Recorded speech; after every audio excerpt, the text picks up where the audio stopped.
What is up, my friends? How are we? You're very welcome along to Monday's late night agenda. Thank you to everyone that watched the video earlier on. It'll give you a flavour of what we're going to be talking about tonight. We're going to be asking how serious this Calafiori stuff is. Is he off to Liverpool? Is he off to Juventus? Or is he staying put in Bologna? We're going to be talking about Barcelona and Rafinha, which could lead to Barcelona coming in for Luis Diaz. And of course, loads of other bits and pieces as well. Little bit on Adrian, Bobby Clark, Tyler Morton's price tag has been put out there today as well. Darwin Nunez doing his best La Flama Blanca impression over at the Copa America. Endo speaking about his position and how Liverpool should probably look to reinforce. Yeah, loads to go through tonight.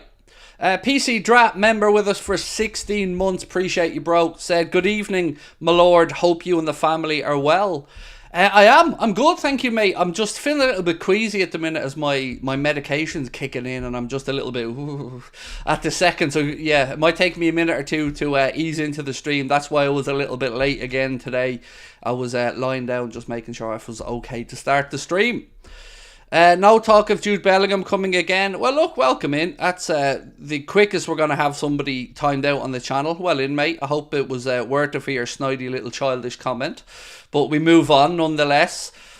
And look, if I say Bellingham's coming, then Bellingham's coming. If I say he's not coming, he's not coming. This is my domain, dude. I rule it. Nah, jokes. Of course he's not coming. But, you know, I still feel sad about that one, in all honesty.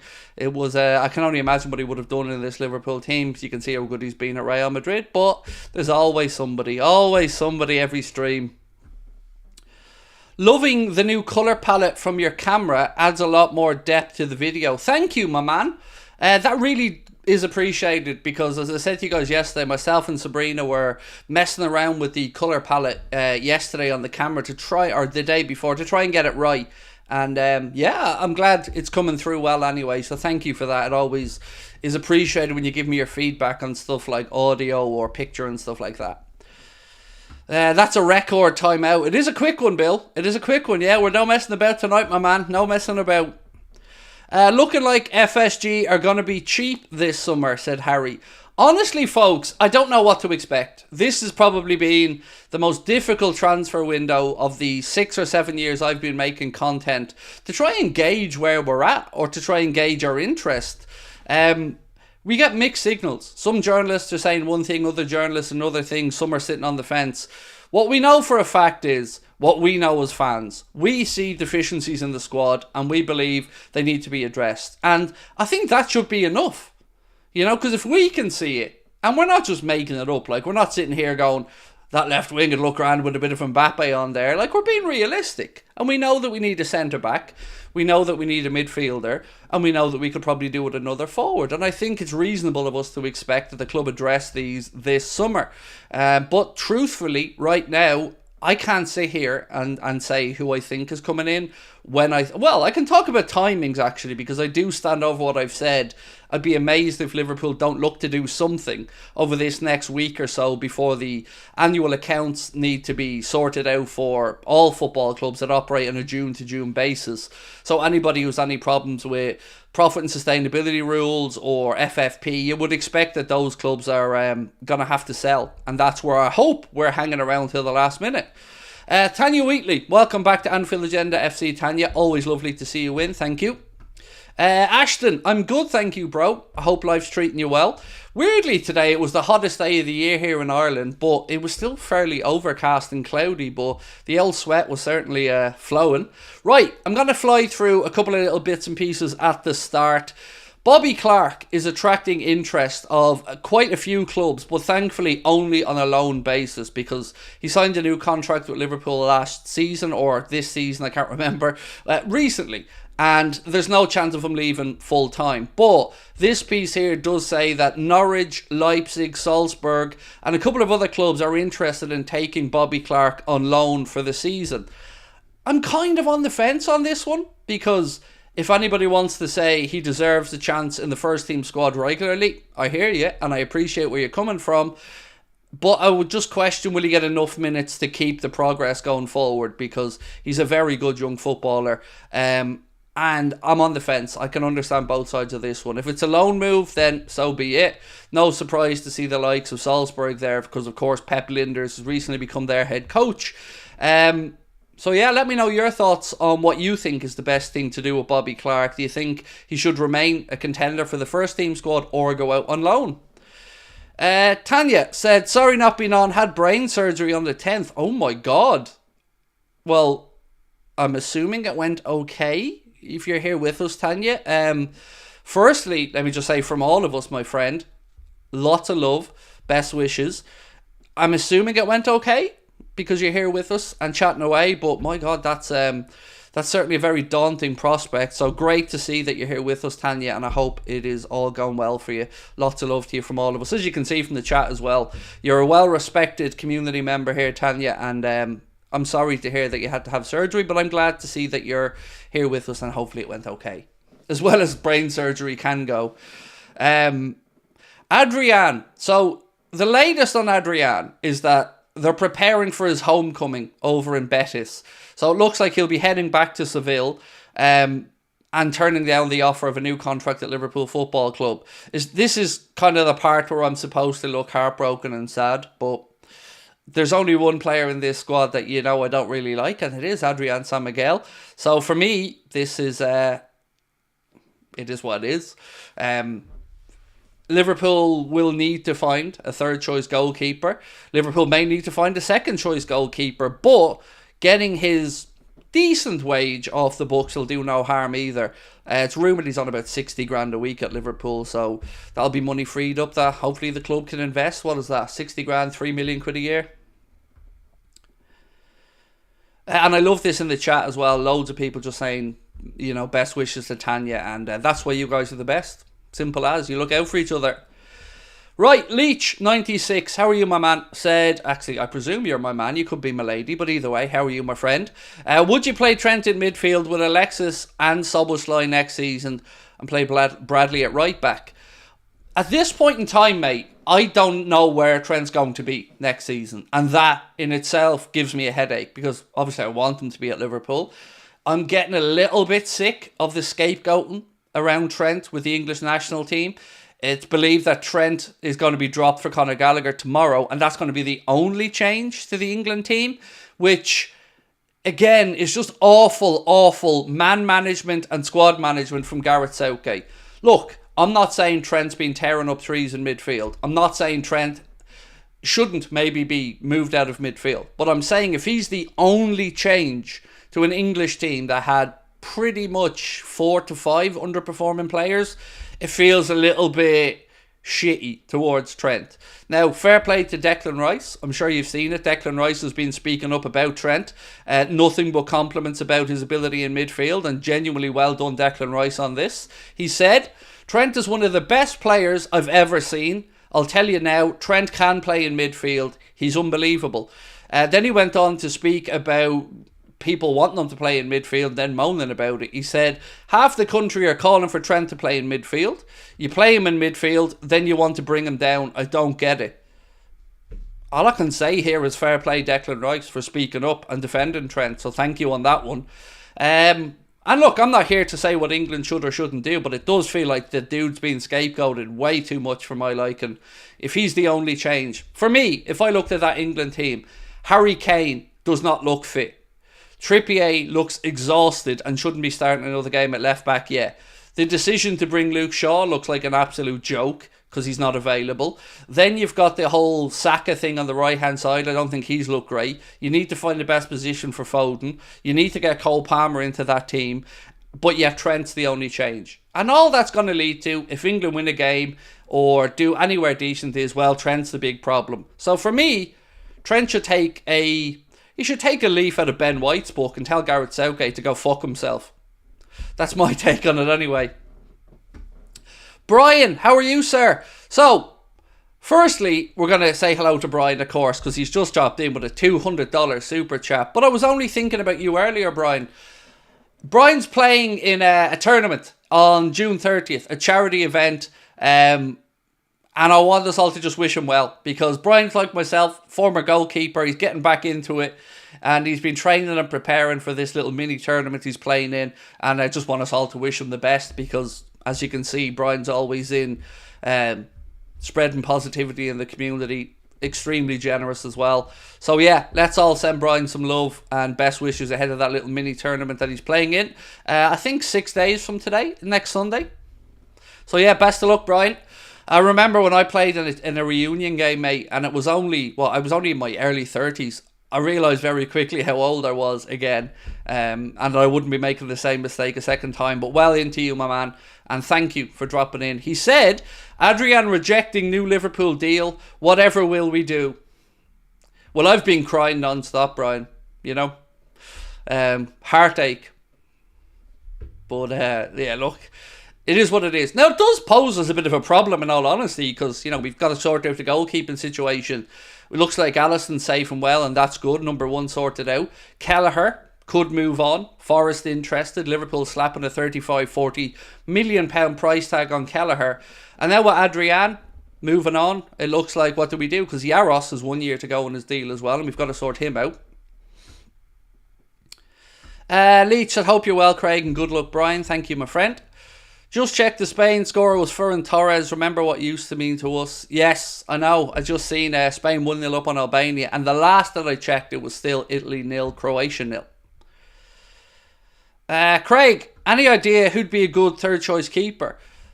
I mean, instinctively I'd say Yaros, but if Kelleher goes, I was hoping he'd become second choice keeper. I truly don't know what to expect in the goalkeeping department. You know, you've seen the links to the kid over from Wellington Phoenix. We've seen the links to the kid Paddington, I think his name is, from Sunderland. And a couple of other goalkeepers. But I guess for now, we're just going to have to wait and see what happens with Kelleher and go from there. Because if we need to replace him, that's one job in itself. And then the third choice keeper, I don't know, somebody steps up. Harvey Davies maybe. Pitaluga, it's probably too early for him.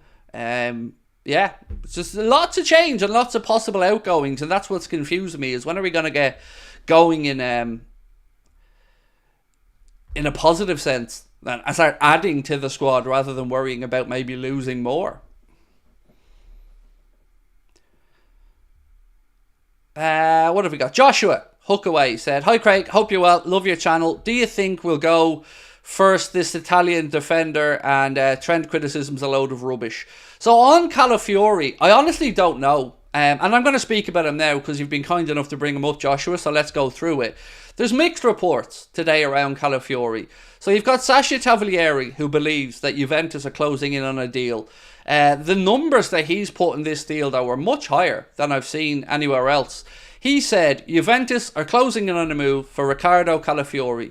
Deal worth between 40 to 50 million euro. Departure is seen as a formality. Now, the last part I kind of agree with. Bologna are probably expecting to lose him, but I don't know if he means formality for Juventus, because that's contrasted to what Gazzetta Italia have said about Calafiori, and they say Juventus have cooled their interest in him and are pointing towards Bologna's high asking price. So when we'd seen links to Liverpool and Riccardo Calafiori, most of the links, if my memory's right, were around £21.9 million or 25 million euro. The number Sasha Tavolieri mentioned is twice the number we've seen elsewhere. And either way, honestly, I'm good. If he's the right guy, to me, the price is the price. Whatever you have to pay to get the right guy, so be it. But I don't know if he is the guy or not, because again, there's no real concrete stuff coming from the English side. The Athletic have said that Liverpool are certainly monitoring Calafiori, and that's a good sign. We know we need a centre-back. He playing tonight left side for Italy. Apparently, now somebody can help me out on this one. It feels like I heard one of the commentators say that Thiago Motta converted him into a centre-back. So was he a midfielder or something before that? Because his pressing today seemed like he wanted to get forward when I was watching in that Italy game, and I'm sure one of the commentators said something about Thiago Motta converting him to a centre-back at Bologna.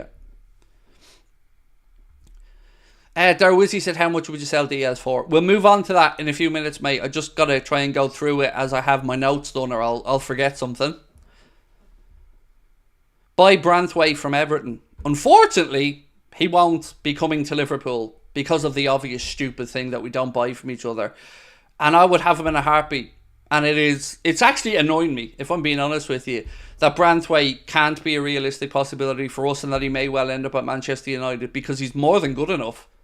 And I'd have him tomorrow. You know, I think most people in the chat would like Branthwaite, or certainly at least rate Branthwaite. So yeah, it is kind of crap that we can't sign him because Everton won't do business with us. Not really anything else to add to that, unfortunately. What have we got? He was a DM. Ah, interesting. I like that. Because we want ball-playing centre-backs. We want centre-backs who break lines, pick out a pass, press. So if anything, if he was a DM, then that's I'll take it. That's good news. But, again, I wish I could come on here, look down this camera and tell you a list of players who I know we're trying to sign. I'm being honest. As always, I'm trying to just give you guys the info we get and then we talk about it. This is the most difficult window, as I said at the start of the stream, that I remember trying to figure out who Liverpool are interested in. So I've taken the mindset with Connor that we're just going to sit back, allow it unfold and comment on it rather than try to predict what might happen. Jack Dempsey, thank you, mate. By the way, super chats are flying in tonight. Thank you guys so much. You're very kind. Brian obviously starting us off with that huge one earlier on. Jack straight in as well. Evening, Craig. In terms of PSR issues, we should look at Newcastle, especially Bruno Guimaraes.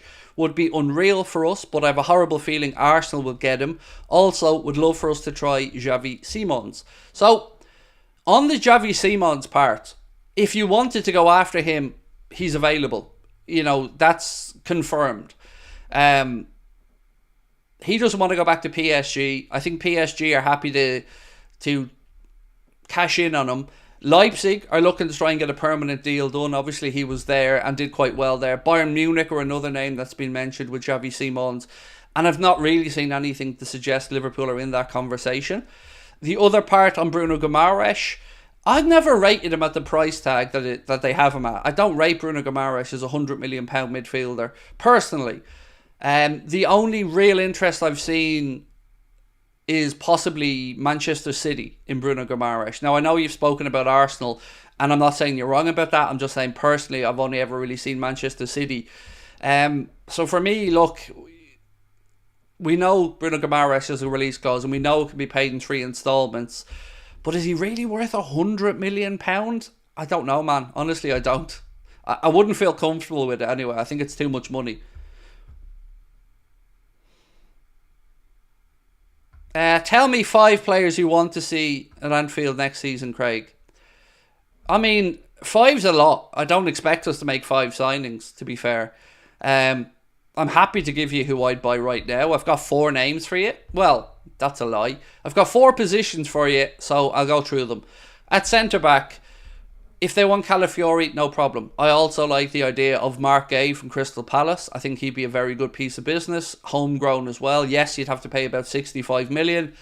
Antonio Silva from Benfica has been my number 1 for ages.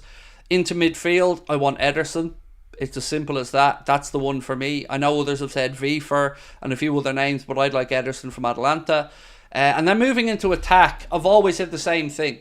I think if you can get Chiesa, regardless of what else happens with our attack, that's a win. He's got 1 year to go in his Juve deal, and I think you could get him for a reasonable fee. No matter what happens with the rest of our attack, I'd still try to get him. Now, with regards to outgoings, it certainly looks like the Diaz, the Barcelona stuff is starting to gather a little bit of pace, because there might be a lifeline for Barcelona financially there, and we'll talk about that in a couple of moments. So if he moves, Nico Williams, that's been the name at the top of my list for a while as well. Kvaratskhelia could be an outside bet. If I had to put money down, though, I'd guess PSG for him. So yeah, they're the names for me, mate. So I've 1 of 3 centre-backs, 1 defensive midfielder, and then, as I mentioned, the forward additions. Liverpool FC don't sort out the contracts, could be a distraction during the season. It will be, Stevie boy. To me, mate, there's no could be on this one. So people are saying, let this happen, let that happen, let them run down their deals, whatever. It is going to be a distraction. And that's best case scenario, I think, Stevie. So if Salah's decided that he's moving on and he runs down his deal, all we're going to hear about from October onwards is who he's going to sign for in January on a pre-season. And that's going to be a distraction. And it's going to be something Arne Slot gets asked about quite a bit. I imagine as well, as soon as Trent gets back from the Euros and Verge gets back, we're going to be hearing loads of speculation linking both of those with moves away until we see Liverpool make a definitive decision. You know, I can understand Salah and I can understand Verge because of their age, but I've always said the same thing. I can't understand Trent. 25 years of age, homegrown, local lad. How do you let him get to this position with his contract? And look, I don't buy the new manager crap because it's just another excuse for the club. It's just another bit of arse licking by people who want to just justify it. We were told last season, and I mean not the one just finished, the one before, that it was going to be a priority before Christmas. Then it was going to be done before the end of the season. Then the Jurgen Klopp stuff became a distraction because the club were having to find a new manager and backroom staff and all this other stuff. But ultimately, it's going to cost us money. And that's the be all and end all of this for me. You either end up overpaying for the player that you're keeping, or you end up losing them on a free and it costs you money. I don't get it. It baffles me. And I can't... I've tried to go back and forth on it and try to figure out the rhyme or reason for it. And I can figure it out with Salah, sort of. With Verge, I only assume that the club are in no rush because Verge has told him he wants to stay. But I'm very confused by the Trent situation.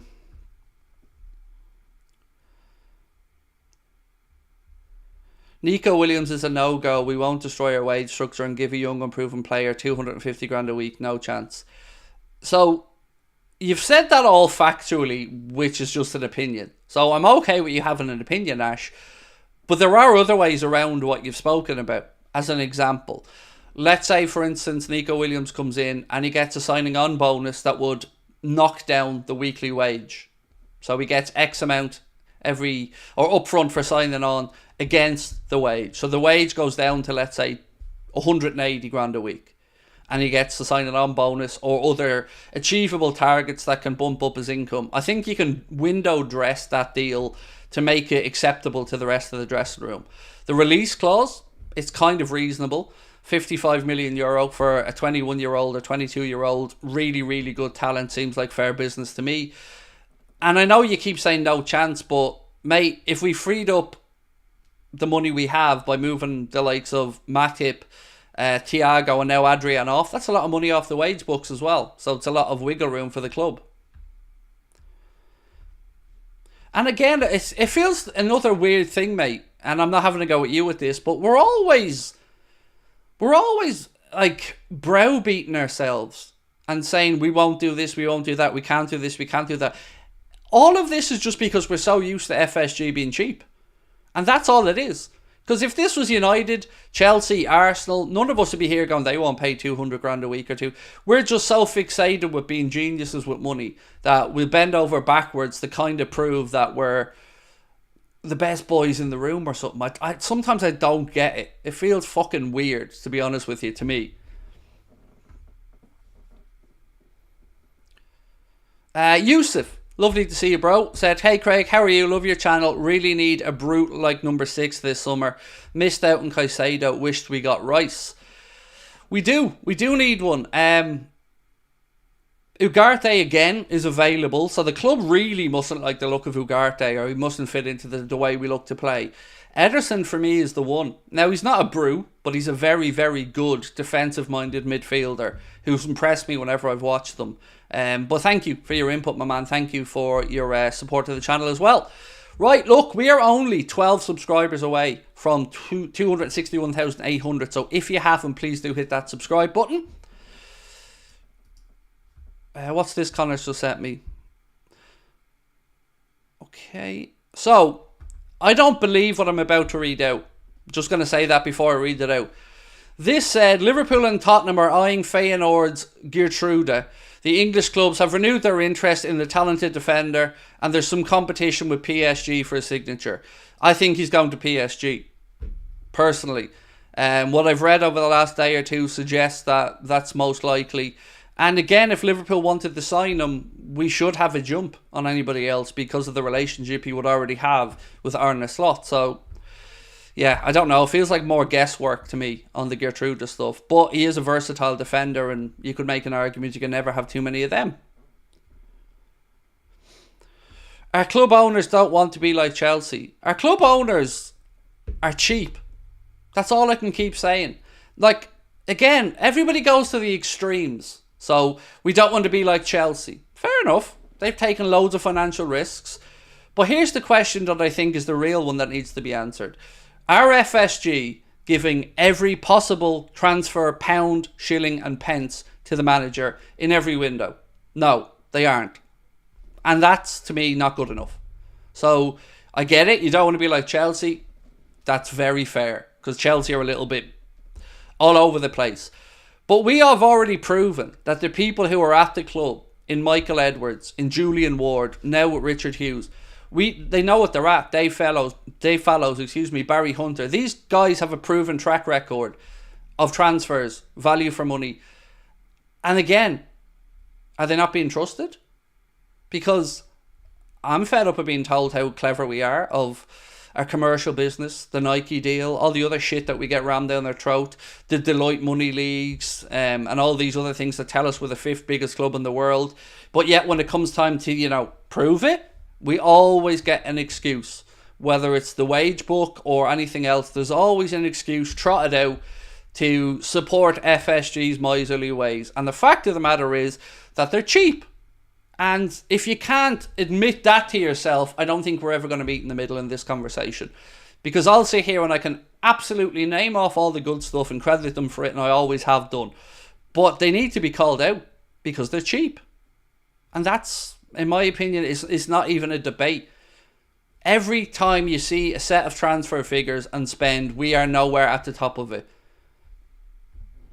6th last year in a rebuild season. I've gone through the numbers so many times. It doesn't make any sense. Other than John W. Henry, Tom Werner, Mike Gordon and the rest of FSG don't have any fucking intention of winning anything, and they just want the status quo of regular Champions League football, regular television revenue, the club grown every season in value, and them not having to really do anything other than reinvest the same money. If that's good enough, then cool. But for me, it isn't. Because I'm sick of looking at this and playing catch-up every transfer window. 2-3 positions. Now, we're going into this window and we're already minus players. We're minus Thiago Alcantara. We're minus Joel Matip. And we've got 3 big players with 3 contracts that are going into their last year on the 1st of July. But we're supposed to celebrate their financial genius? Not for me. I want John W. Henry to be told by every Liverpool supporter that he needs to pony up the dough. Because I want us to win. And sometimes you got to pay. It's all well and good bringing in great players on young contracts, and I'm sound with that. But sometimes you need a here and now, and I think we need a here and now.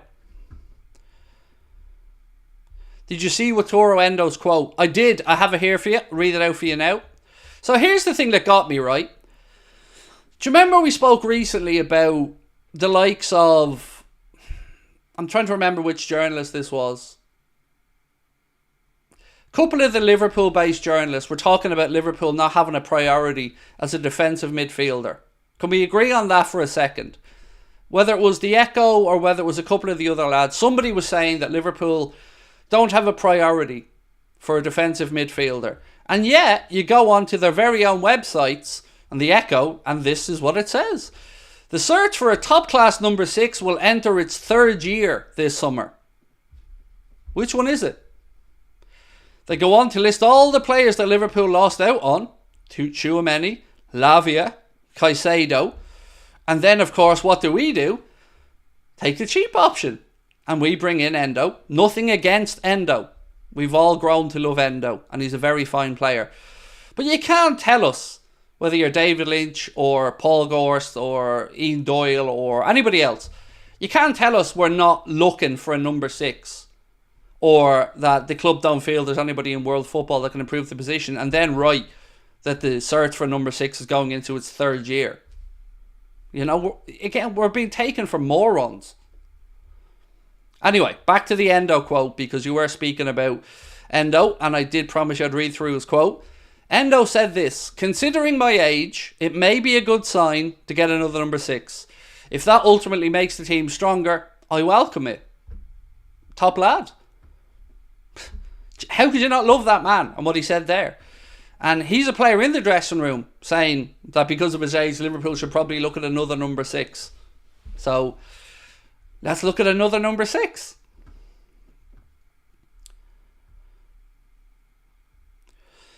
Craig, would you rather sign Antonio Silva or Calafiori? So for me, I'd say Antonio Silva, because I certainly know a lot more about him.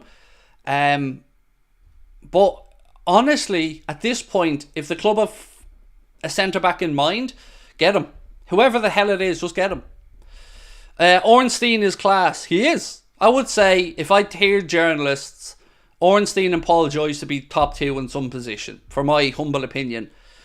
I don't like Romano, really, because as I've said before, I think he's a bit of a gun for hire. But yeah, I would agree with you. David Ornstein's a magnificent journalist. But even he doesn't get everything right, because football is a fast-moving business. But I agree with you. I think David Ornstein's a fantastic journalist. Can we talk about how much of a letdown Thiago's career was at Liverpool? So it was a calculated risk, and I think that was reflected in the transfer fee. The wages were fairly high, but they were always going to be for somebody of his experience and standing in world football. And I would say just about on the side of not good enough for the time. I wouldn't say it was a massive, massive failure. It's always good having somebody like him as an option. I think what really got to me was just the last year was just so bad. You know, we just didn't really get to see him at all. And that just felt like a bad way to sign off and to say goodbye to him with zero football. But I won't ever regret that Thiago Alcantara played for Liverpool. Whether I'm right or wrong on that, you know, but I just love the guy, so I won't ever regret that we signed him. But I get where you're coming from. So let's talk about Diaz. So lots of people in the chat are making points and saying we can't lose Diaz. And I don't think, I feel like I can say this on behalf of most of us. I don't think anybody's advocating for us to sell Diaz. Like, I'm sure we'd all be happy if Barcelona pissed off and Diaz stayed. But whilst the links are there, and we know of his desire previously to go and play at the new camp, we can't ignore the links to Barcelona, especially when Barcelona are now potentially going to find a way to free up the money to sign him. Excuse me. So this piece comes in and it said, Al Hilal's manager, Jorge Jesus, is going all out to sign Rafinha. Barcelona have informed Al Hilal that they want at least 90 to 100 million euro for the player. And then it goes on to say, which will not be a problem for Al Hilal. Could this mean Luis Diaz goes in the other direction? Asked our friends at LFC Transfer Room. And you'd have to say, yes. If Barcelona free up the money for Rafinha and Saudi Arabia are stupid enough to give 90 to 100 million euro for Rafinha and he goes over there for a payday, there's every chance that they come in for Diaz. And once they start coming for him, we know that it's going to be a distraction. And we know that if he wants to go, we'll have an unhappy player on our hands. So we can't just bury our heads in the sand like loads of our fans love to do about these type of things, same with Mohamed Salah. We got to address it. And if there's any chance he wants out, get it done as quickly as possible so we have time to find a replacement. What you can't have happen is Liverpool drag this out, Barcelona come back, and then they come in with a stupid offer at the end of the window. We lose them when we haven't got time to replace. We've got to be realistic about this. So if they got 90 to 100 million euro for Rafinha, the honest answer to Barcelona is give us all of that money or you're not getting Diaz. Sorry, Craig, you're wrong and you're in the minority. I want Diaz gone. Well, see, Paul, the reason I know I'm not in the minority is because I conducted a poll on this in 2 separate streams, mate. So I respect your opinion, but your opinion doesn't make me factually incorrect. I've done polls, mate, where we've asked the audience what you'd prefer to do. and we gave them options. We have done different polls. One poll where we said keep Diaz versus 3 other signings. Another poll where we said keep Diaz versus sell Diaz. And most of us are happy to keep him. So I don't think I am wrong, mate. But I also don't think selling him is wrong either. I'm open to any of it. But going into this window, Paul, I think I'd probably try and pitch it to you like this, mate. For me, going into the window, getting rid of Salah was the priority. And that's the deal that I want the club to go out there and get sorted. And Diaz, it's a distraction, but it's an easy fix if Barca get the money. For me, if we allow Mohamed Salah to leave this football club for free in a year's time, it is some of the most idiotic, stupid transfer business I've ever seen at a football club. Baffles me. Because, of course, he's in no rush. Why would he be? He knows he's getting a big payday. Either Liverpool give him a new deal, which is grand, or he goes for a free in 12 months and gets 80 or 100 million quid signed on bonus somewhere. And we're shafted. So I don't get this. It should be getting rid of Salah is the priority in this window. As much as people don't want to have the conversation, it's the smart play. You have to make it awkward and he has to go. Or give him a 2-year deal. If the club are that adamant he's got more football to play, get a deal agreed with him. But you cannot let him go for free. That's the only outcome here that is absolutely unacceptable. My belief is that he's done at the top level and he's on the decline. So I'd sell. But I'm okay if the club renew. I just don't want them leaving for free.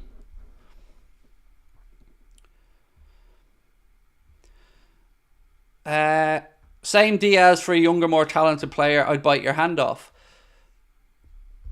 Again, if you said to me, Craig, would you swap Nico Williams for Luis Diaz? I'm going to say yes. The only problem I have with Diaz is probably one shared by many of us. It's just the end product. Work rate, attitude, engine, brilliant. Just not scoring enough goals. What was, I think 13 last campaign, which is equal to Sadio Mane's worst year at Liverpool. And he's supposed to be the Mane replacement. He should be right in his prime now at 27 as well. So, yeah, look. Sell if he wants to go and Barca have the money. Not sure if you've covered this, but what's your opinion on the dodgy deals between Aston Villa and Chelsea to avoid PSR rules? So, I have to say, I don't really understand it all. And that's why I've kind of stayed away from talking about the subject. It is a weird one, and it is something that I'm sure people will discuss on other platforms, but for me, it just always feels like where Todd Bowley's involved, a loophole is about to be exploited somewhere for Chelsea's financial gain. That's all I can really say on it. With Villa, I'm not sure as much, but it does feel like there's questions being asked. Other than that, mate, I don't know what to say because I'm not really up on the PSR of Aston Villa as an example. I don't know what wiggle room they have or haven't got, but I know what you're speaking about, these inflated prices for homegrown talents, which is a bit mad. You know, it is a bit mad because here's my argument back to that. People say, well, who are you to value these players at X amount or Y amount? And how do you know that this young defender isn't a generational talent? And I can accept that. But my retort would be, if they're so good and so undoubtedly going to be a generational talent, why are you selling them? That's my response. If these guys are so damn good and are going to justify this price tag down the line, then why are you selling them? Because it doesn't add up to me. And as I've said before, if it walks like a duck and it quacks like a duck, it's most likely a duck. So there probably is something weird going on there at somewhere, but I'm just not qualified to talk about it because I don't know enough on the subject. Do you think there is a favouritism within clubs doing deals excluding the big six? Look, all football clubs, Tanya, are self-serving. And I include ours in that. Because you've got to be. It's your business. You don't give a fuck about your opponents. It's your business. You look after your own business. So, yeah, we've got to have some honesty in that as well. All football clubs are self-serving. As they should be. But somebody should be there to hold these clubs to account if they've gone too far astray. And that's where you'd hope the Premier League, the FA, will come in and make these calls. Oh, Modric penalty saved in that Italy game. Wow. It's you usually bank on Luka Modric to step up and be a difference maker in such a big game. But yeah, wow. Right, so have we all seen Darwin Nunez' new haircut? Can we talk about this for a minute? Oh, now he just scored. Boom. So he misses the penalty and then scores. There you go. Luka Modric, as I was saying, doesn't usually let you down on a big occasion. Right, so I want to talk about Darwin Nunez for a second. Have we all seen Darwin Nunez' new haircut? Immediately when I seen Darwin's new haircut, I thought to myself, Darwin's going out there and he's looking for that Kenny Power energy. He's looking to become La Flama Blanca. And that's how I'm going to be referring to Darwin. Look, there you go. Now tell me Darwin Nunez is not summoning his inner Kenny Power. So fans of Eastbound and Down, you know what I'm talking about. He looks like La Flama Blanca. And that's what I'm going to be calling Darwin lovingly moving forward. La Flama Blanca. The white flame. Do you know what I mean? I'm not wrong. Look at him. Summoning his inner Kenny Power. So yeah. Did you watch Darwin's game last night for Uruguay? It was the most Darwin game you're ever going to see. It's he had a bit of everything. Incredible work rate.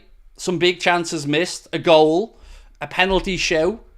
It was the most Darwin game ever. And I loved his quote afterwards. He said, I'm going to make 5 or 10 mistakes, but I'm going to try 11 times. You should never give up, otherwise nothing will ever come of it. I love this kid. I know sometimes he drives us demented.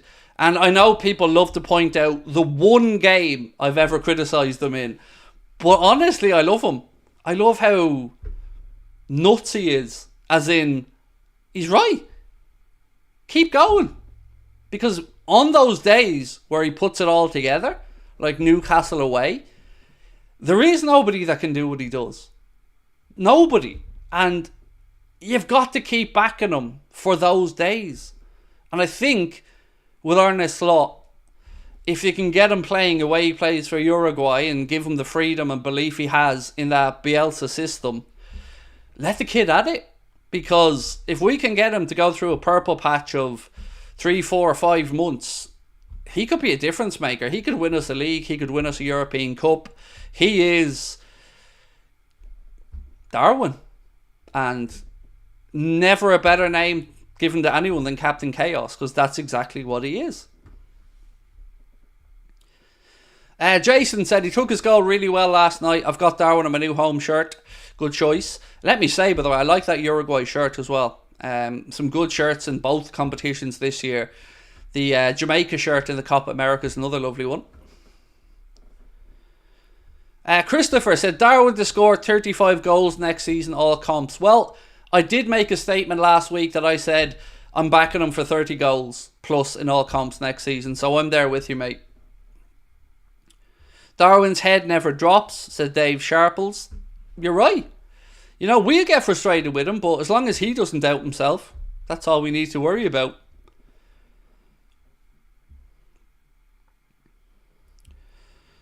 That goal from Hungary in the 99th minute crushed Scotland. Was good to see Robbo and Szoboszlai on the pitch. So on that game, first and foremost, let me just say I'm so happy that the player is recovering in hospital, and we got that positive update. First and foremost, we've got to talk about that, because that's where all of our minds were last night after that injury. So good news there. Did you see Angus Gunn's interview?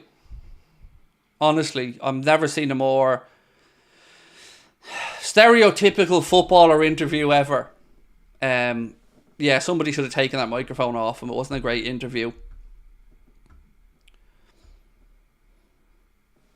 His head dropped when he deleted the Liverpool posts. But that's off the pitch, Marco. Like, what Darwin does off the pitch isn't really our concern. But he didn't give up on the pitch. And that's what we're talking about. If he can harness that anger, energy, frustration, whatever you want to call it, he could be unstoppable. And also, Scotland were shafted last night. Let me say that as well. Heartbreak the way it unfolded, but how that wasn't a penalty, I will never know, because it was a penalty. And any Scottish fans watching, my heart goes out to you because you were shafted. It was 100% a stonewall penalty. Nunez will be a beast next season. Still need a centre-back and a number 6. Yes, we do. Let's have a look at the poll. We asked, do you think Luis Diaz will leave this summer? 72% are now on the side of yes, believing that Lucho will depart this summer. Oh, we're only 10 subscribers away now, my friends. So please do hit the sub button if you're new to the channel. Let me just get into more of this news for you. We've done Adrian. We've done Bobby Clark. Mohamed Kudus. Let's talk about Kudus for a minute, because Florian Plettenberg has finally given us the information that we were waiting to find out. Was Mohamed Kudus' £85 million release clause active or able to be triggered this summer? We'd heard David Ornstein, I think it was, of The Athletic, tell us before that Paqueta and Kudus have release clauses, but there was always some question around whether that was next summer. So there was some West Ham fans who believed he does have a release clause, but they thought it wasn't able to be activated until next summer. Florian Plettenberg has said that Mohamed Kudus has an £85 million release clause active this summer. So, where are we on this conversation? Because I think most of us like Kudus. I think £85 million is a hefty fee, but he's done it in the Prem. And if the release clause is what it is and Liverpool want them, well then it should be a relatively straightforward deal, but it is a lot of money. Do we need to spend that much on a forward? Again, I would put it down to, does somebody leave? For instance, you could sell Salah and pay for Kudus and future-proof yourself for a few years. You could sell Diaz, bring in Nico Williams, and future-proof yourself for a few years. So, yeah, thoughts on that one? Because I know a lot of you guys like Kudus, understandable, very good player. We were linked with him when he was at Ajax as well. I think it was either the AFCON or the World Cup he had a good tournament in. Sorry, I can't remember which one when we were linked. But, yeah, look, I'd have no issues with him coming in as a signing. Just, will we pay the money? Kudus looks like Mane on the other side, said to hear. I rate him so much, but never for that sum. Yeah, and it kind of annoys me again that if we wanted Kudus, why didn't we go after him when West Ham went after him? It feels like we wait around and are linked with players for twice the price we could have got them for a year before. And it's a little bit confusing sometimes when, again, we're trying to pat FSG on the back for being clever with money. So if this is true, and I don't know if Liverpool is interested there or not, but at least we know the clause is active this summer if anybody wants to sign him. Kudus is not in our budget, said Tanya. Get the money out now and sign Kudus, said Liverpool 09. Mbeumo is more likely for that position. I don't think he is. I get where you're talking about Brian Mbeumo, but he wouldn't be good enough for us. He's not going to be prolific enough. So, poll that Connor's just put up said, would you sign Kudus for 85 million this summer? Yes, he's worth it. Yes, but only if we sell somebody. Or no, not worth that much. We'll leave that running for a while. Would you ever do a Copa America stream? I'm going to say no because I'm enjoying watching it. So that's right on in time. I can sit back on my own. Everyone else is in bed and I can watch it. So, nope. I'm only in. Can you do a recap? Yep, I will do in a moment, mate. Don't worry. We haven't really... well, we've actually covered quite a bit so far, in all honesty. Now, my friends, I just got to remind you guys of this live show in Liverpool. Our last ever stage show. Carl Porter, comedian extraordinaire, is going to join me on the night as well. He's going to do a stand-up set and we're going to do a Q&A with him at the end of the show. If you would like to come along and see us, you can get your tickets with the link at the top of the chat right there now. We put an extra 75 tickets on sale after we sold out initially for Liverpool. It's an all ages event. Doesn't matter what age you are. Everyone's welcome to come along to the show. Tickets are priced at £15 and Cardiff is also available for 2 days beforehand. August the 2nd in Cardiff, August the 4th in Liverpool. I'm buzzing. The show's starting to take shape now, and I'm really looking forward to it. Mbeumo will be such a disappointment, said James Barnes. Good player, but not it. So look, I would take Mbeumo if Salah was on an extension. So if Salah signed a 2-year extension, I'd take Mbeumo for competition and rotation. No problem. But I wouldn't really feel like he's the long-term answer, if you get me. Darkness said, I would go for Mark A. He's solid as well. So would I. I like the idea of Mark A. I think £65 million is... I mean, it's not cheap, but when you consider homegrown, Premier League proven, good age profile, now an experienced international as well with England, £65 million for me seems like a pretty fair deal. So yeah, I would have no issues with Mark A, mate. I think he's a good centre-back. You're right. I meant our marquee attacking signing will be a disappointment. Oh, yeah. You know, look, Mbeumo's a good player. No denying that, but he's not... I will put him in the Crescencio Somerville kind of bracket, and then he's not going to excite us, really, is he? He's not that signing that'll make you sit up and go, ooh, I'm looking forward to this one. You know he's an honest pro, works hard, but... Now, I was shocked to find out he was only 24 or something. I thought he was way older. Nico Williams' passing and shooting is insane. Pure pace and great ability on the ball. He's an all-around amazing player, said Nico. Well, regular viewers of the channel, of which you are certainly one if my memory's correct, Nico. I've been banging on about Nico Williams for at least 6 to 9 months now. I know all about Nico Williams. I'm a regular viewer of La Liga. His brother Iñaki kind of always flattered to deceive a little bit, but Nico was clearly the better talent of the two. He signed a new deal at Bilbao last year. We know that deal has a €55 million release clause in it. We also know that he's currently on a rather hefty wage at Bilbao, but I agree, I think he's a great player. The only thing is, he wants a move, but I think his preference is Barcelona, but Barcelona clearly have a preference for Diaz because, you know, if you believe the stuff coming out from Barcelona and Deco, they want experience in that dressing room. They want a leader on that left side, and they view Diaz as that guy. So I'd be all over it. Narayan said, if Diaz and Salah leaves, Nico and Kudus in, imagine those besides Nunez.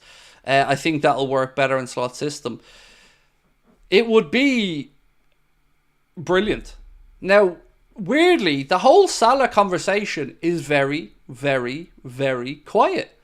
Apart from Rami Abbasisa posting on social media last week or whenever it was to talk about clickbaity titles or whatever, it's gone really quiet. I know he's on holiday at the minute. The Echo are trying their best to do their usual nonsense, saying Mohamed Salah's... What was the phrase again? It was something like Mohamed Salah's...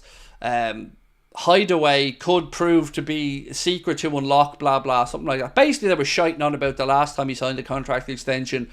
He was on holidays, but now it's gone quiet. And can we agree? Can I ask you a question? You might not agree with me that it's time to sell Salah, and I can absolutely comprehend that. But are we all on the same page that letting him go for free in a year would be stupidity? So, as I said at the start of this stream, I disagree with giving him a new deal, but at least it would be giving him a new deal, and it would be keeping him at the club, and he's not leaving for free in a year. I would rather that than let him go for nothing. So, can we all agree that whether you think he should be given a new deal or sold, the idea of letting him go for nothing is the height of stupidity?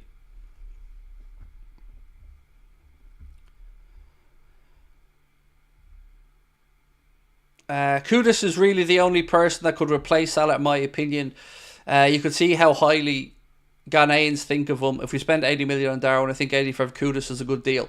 So, replacement-wise, if you wanted me to give you a just purely somebody who could drop in and do a job, it's Jared Bowen. But Jared Bowen's age, contract length to West Ham, and a few other things would go against. But I think he's the one. Bowen's the identical... fits the system, drop him in, works his ass off, he'll get you goals and assists, but it's not going to happen. But for me, he's the best stylistic. After that, you've got your younger players. You've got your Kudus, you've got your maybe Pedro Netos. Interested that we weren't even in the conversation for Michael Olise. You know, we'd seen reports about United being in for him, Chelsea being in for him, I think, and a couple of others, but he ended up at Bayern, or is going to Bayern. So the fact that we weren't even in that conversation is interesting. Right, on the Salah stuff, people go, it'd be idiotic. Definitely, said Marwa. 100% said Billy. Salah had a meeting in Mykonos, apparently. I think Salah's in Ibiza, if I'm not mistaken. I think Mykonos was where he was the last time he signed a contract. Now, I could be wrong, Tanya, mate. I could be wrong. I'm just working off memory. Going for free would be a joke, said Ben. Absolute stupidity, said Paul. Rachel said, I agree with you, Craig, about Mo Salah. Ian said, sell Salah rather than let him go for free. So what do you think is going to happen then with Salah? So it seems like we're all on the same page with that part. Some of you might want him on a new deal. Some of us might want to sell him. But it seems like we're all on the same page that letting him go for free would be stupid. So what do you think will happen? You know? Because Mo's not on international duty now. He's on holiday. So there's every opportunity for Liverpool to negotiate if they want to keep him. And maybe we do get an announcement that Mohamed Salah signed a new deal. And maybe we get the holiday pictures and cool. At least that means we've got some certainty over the situation.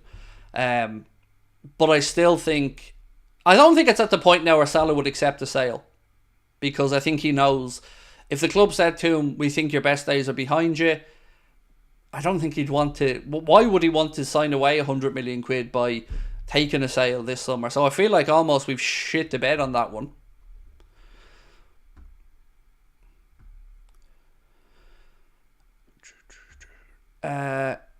Salah would have a shot end seasons, be afraid to get injured and lose big sum signing on fee. Yes. And that's without us having to deal with all the questions all the time as well, Paul. You know, Arne Slot, every press conference, what do you think of this, and this? They ran the old Salah article again. Yeah, but they twisted the headline to try and make it look new. Do you know what other one they did? I sent this to Connor. I swear to God I'm not making this up. They ran an article that said, and I'm not joking, go on the Echo and look at this for yourself. Mohamed Salah signed for Saudi club, leaving Brazilian teammate confused, with a picture of Mohamed Salah. Now the gist of the article from these absolute clickbait clowns at the Echo, and that's all they are at this point, is clickbait clowns. No fucking journalism going on there whatsoever. Absolute joke. So they've said, Mohamed Salah signed for Saudi club, leaving Brazilian teammate confused. And it was a different fella called Mohamed Salah. That's the story. And somebody got confused thinking they'd signed Mohamed Salah. This is the level that these lads have stooped to. And again, I'm going to say, they're supposed to represent the city of Liverpool. They're called the Liverpool Echo. And I don't know any of the individual journalists, so I'm not finger pointing and saying this guy does this or that girl does that. But they are an absolute disgrace. And how they've gotten away with this clickbait shit, I don't know. Because it's a joke.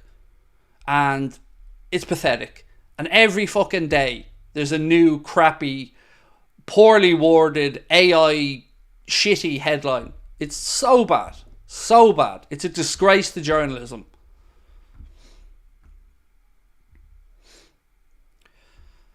Preston Village, how are you, mate? Said, hi Craig, yes, Salah going for free would be terrible, but the club can't force him to sign a new one. So if Salah won't leave this summer, won't sign a new deal, what do you do? Honestly, you're not going to like my answer because it's not a palatable answer. So weirdly, let's rewind back to last summer and the interest from Saudi Arabia in Mohamed Salah.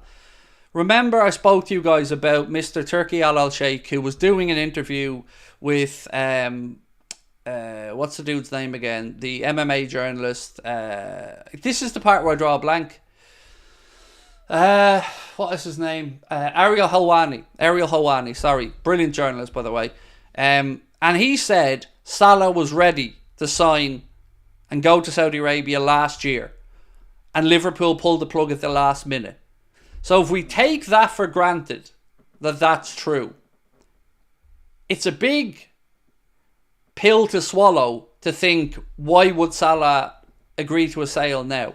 Because you are right. If I was in his position, I'd be thinking, I'm going to get 100 million quid if I just sit here. But what I would do is drop him.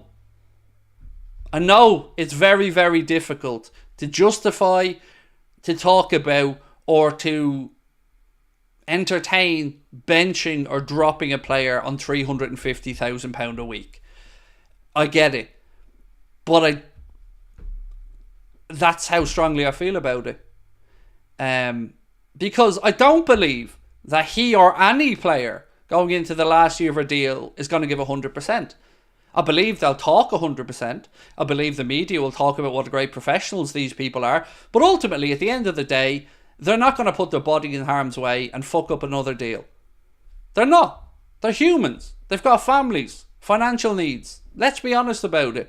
So if it is a case that he's going to leave for free and Liverpool wanted the sale but he wouldn't accept the sale, then on the bench you go. Enjoy the last year of your Liverpool deal sitting on the bench. That's what I do. And it's harsh and it's really unrealistic, but it genuinely is what I do.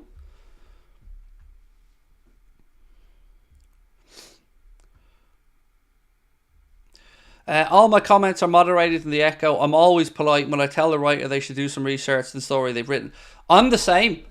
So I don't use my real name on the Echo. I use a fake name, an account name. And same, if I've written really well-balanced opinions with no swearing or hate or anything in them, and it's again not shown up, being moderated out, it is a joke. The whole thing is from start to finish is a joke. Anything on Eze? Not that I've seen, Narayan, mate. Not that I've seen. Arsenal bit the bullet and did well with Ozil. Yeah, but they did well. I mean,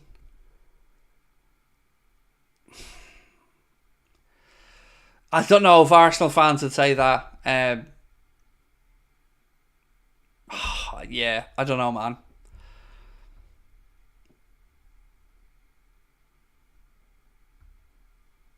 Is your name on the Echo Arne? No, it isn't. Hope you're well. Enjoy watching you. Keep your mind occupied. Thank you so much. Oh, Ash, thank you, mate. Appreciate you.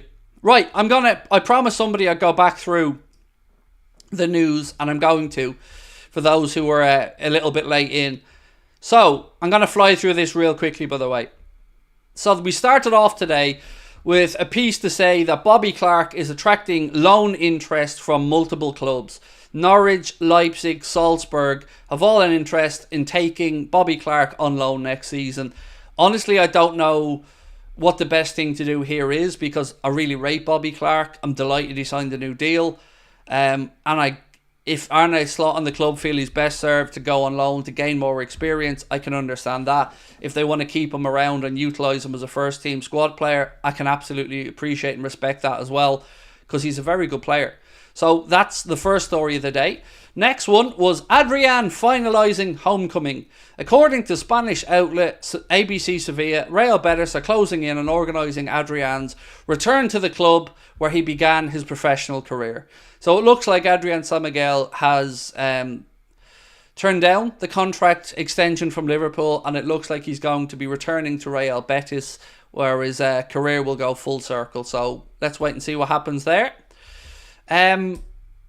Then we moved on to speak about the post that we're crediting to LFC Transfer Room, although they have credited the initial source. It says Al Hilal's manager Jorge Jesus is going all out to sign Rafinha. Barcelona have informed them that they want at least 90 to 100 million euro, which is not going to be a problem for Al Hilal. And then we posed the question along with LFC Transfer Room there to say, could this mean that Luis Diaz could go in the other direction? Then we went on to speak about Darwin Nunez and his debut this season in the Copa America for Uruguay last night, where he scored and had a very Darwin-esque game. Said, I'm going to make 5 or 10 mistakes, but I'm going to try 11 times. You should never give up, otherwise nothing will ever come of it. Then we had Declan Rice standing up for Trent Alexander-Arnold. And again, I want to say thank you to Declan Rice for doing what it seems the media want to just scapegoat Trent. So Declan has said, Trent's one of the best players I've ever seen. I'll tell you now, Trent can play in midfield. He's unbelievable. Half the country are calling for Trent to play in midfield. You play him in midfield and then you want to bring him down. I don't get it. And newspaper reports are suggesting that Trent is going to be the only change to the England team tomorrow, that Conor Gallagher's going to come in and Trent's going to be dropped. And other than that, that's the changes. So you can see very clearly it looks like Trent's getting scapegoated. And he deserves better, quite frankly. He deserves better than Gareth Southgate's stupid style of management. He deserves better than the treatment he's getting from some sections of the English media. And he just deserved better. Then we moved on to Wataru Endo, who had a very honest assessment of things and said, considering my age, it might be a good sign to sign another number 6. If that ultimately makes the team stronger, I welcome it. Again, brilliant from Endo. He knows it'll be a challenge. He's up for the challenge. I love it. I love how genuinely frank and honest he was there. So well into Endo. Then we come into the kind of mixed news around Calafiori. Sashi Tavalieri has said Juventus are closing in on a move for Riccardo Calafiori. The deal will be worth between 40 and 50 million euro. Departure is seen as a formality. Only that contradicts other outlets like Gazzetta Italia, who have said that Juventus have cooled their interest in Calafiori because of the price tag being asked by Bologna, and other outlets have said that Liverpool are looking at the player. The Athletic, for instance, have said Liverpool are looking at him. Other than that, I don't know.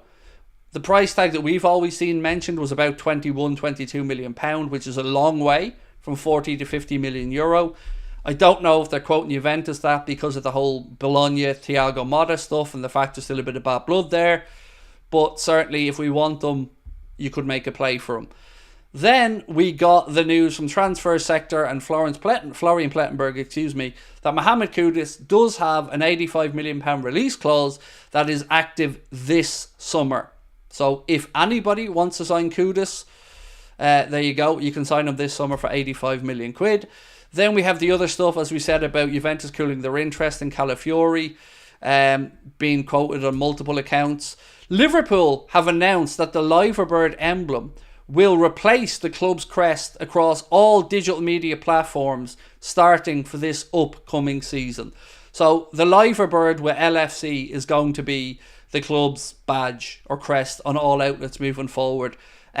The thought process behind this, from the bits and pieces I've been able to read, was that more and more people are using mobile phones and smaller devices to access digital platforms these days, and it just makes it easier for branding purposes.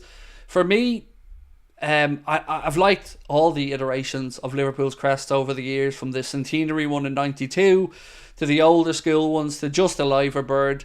As long as the Liverbird's there, for me, you know it's Liverpool. But would love to know your thoughts on it. Do you think it's a good move for the club or not? Diogo Jota was absent from Portugal's training session today with an injury coming out of CNN Portugal. I don't know what that means for us. I don't know how bad that injury may be. So, of course, we'll keep an eye on it. Anfield Sector have quoted Madrid's own and Mario Cortahena, who said, Leny Yoro has now informed Liverpool and others he only wants to join Real Madrid, which is what I've been saying all along.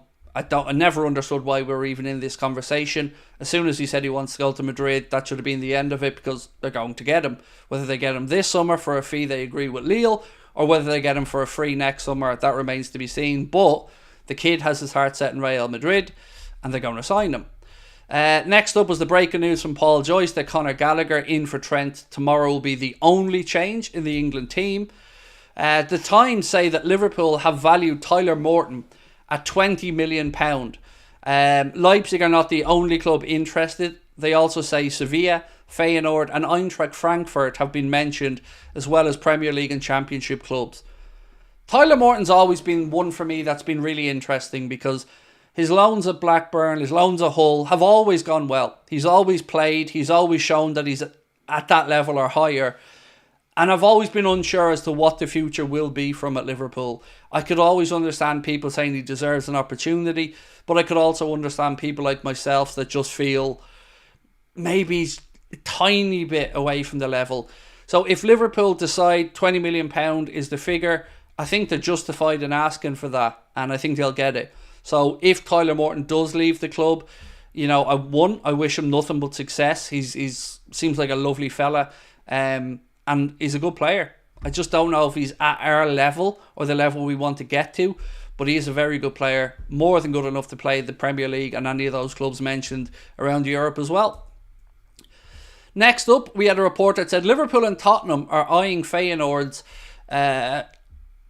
Luciarel Gertruda. English clubs have renewed their interest in a talented defender, and all three will face competition from PSG for his signature. Florian Plettenberg has said there have been concrete talks between Gertruda and Paris Saint-Germain on the player side. Understand his move to PSG is currently more likely than a move to the Bundesliga or the Premier League. Price valuation for the 23-year-old right back is around €25 million. And as I've said to you all along, I thought that was the case. That was certainly the indications that I was getting, that if Gertruda was to leave, it was going to be towards PSG. Again, if Liverpool were interested, you would have thought it was a fairly straightforward one because, you know, the player would know the manager, vice versa. So yeah, that's kind of where we're at the minute. That is the latest news that we have. Anything that you guys want to throw into the mix, by all means do, and we'll talk about it. So, Kicker in Germany are saying Sepp van den Berg has reportedly expressed his desire to stay with Mainz. According to the sporting director Christian Heidel, the 22-year-old defender has definitely stated that his intention is to remain with the Bundesliga side. The problem there is, will they pay a transfer fee that Liverpool are happy with? Liverpool have been quoted about 20 million is what they want for him. I don't think Mainz have that much money to play around with. There was some talk that Mainz had an option to buy him for about 4.5 or 5 million. That was denied by the English-based journalists. I don't know. But I do know Sepp van den Berg isn't happy because he came out and said it. And he feels like Liverpool have stunted his development and he just wants to get on and play. So yeah, let's see how that one pans out. But I mean, I think 5 million is too cheap and 20 million is probably optimistic. So maybe it's somewhere in the middle. Anthony Davis said, true Craig, Southgate throwing Trent under the bus because he's super defensive. Look, I've no problem if he wanted to take Trent out of the side. My problem with it is, if they think that Trent's the only problem and he thinks that's the only change he needs to make, he's deluded. Because, let's be frank, Trippier looks exhausted and looked like he was very close to picking up an injury as well. So how Trippier plays at left back again when you should rest them up and use them later in the tournament is ridiculous. Gomez should be coming in at left back in my opinion. On top of that, I don't think Saka has pulled up any trees so far at the Euros. Harry Kane does not look fit, and no matter how much Kane says he feels great, I don't buy it. And then you've got to talk about the likes of getting Cole Palmer into that England team and getting the best out of Phil Foden, maybe dropping Jude Bellingham back into midfield. I just hate it. I hate that our boy is being scapegoated here, and it really is pissing me off. Is there any news on Trent's contract? Not that I'm aware of, my man. No, not that I'm aware of. It's worrying me a lot. You know, when you see Real Madrid being linked with Trent, you know, I think we've every right to feel concerned. We all hope, of course, that Trent sees his future at Liverpool and wants to stay. You know, when he comes back from the Euros, hopefully he feels that he's loved at the club and wants to depart, because I'm sure he's had enough of the English media already from this Euro. So I hope that he doesn't feel like an escape route over to Madrid is needed. I really hope that. I hope he feels loved and wanted at Liverpool. What's this one? So, Roberto De Zerbi is becoming the new Marseille coach, according to Fabrizio Romano. Said the agreement is signed till 2027. De Zerbi ready to start work. Yeah, so there you go. Roberto De Zerbi back in management with Marseille. Kane is buggered. He does not look fit to me. Kane is brilliant. Kane is a goal scorer. I'm not here to talk down Harry Kane in any way. But he doesn't look fit. And I think the little glimpse you've seen of Watkins up top for England showed that he's capable of getting in behind teams and giving England a different option. So for this game, if I was Gareth Southgate, I probably would have made that bold decision to at least start Kane on the bench and bring him on if you need him. But start with the energy of other players, whether it be Ollie Watkins, whether it be Ivan Toney, or Cole Palmer coming in and operating in a different way. Do something, because replacing Trent for Conor Gallagher, I don't know what on earth he thinks that's going to do to the rest of the team. It still leaves the same deficiencies that are there. Mikhail said, do you see us going for Anthony Gordon, and will it fit in our system, or will he fit in our system? Anthony Gordon is an interesting one because he's a Liverpool fan.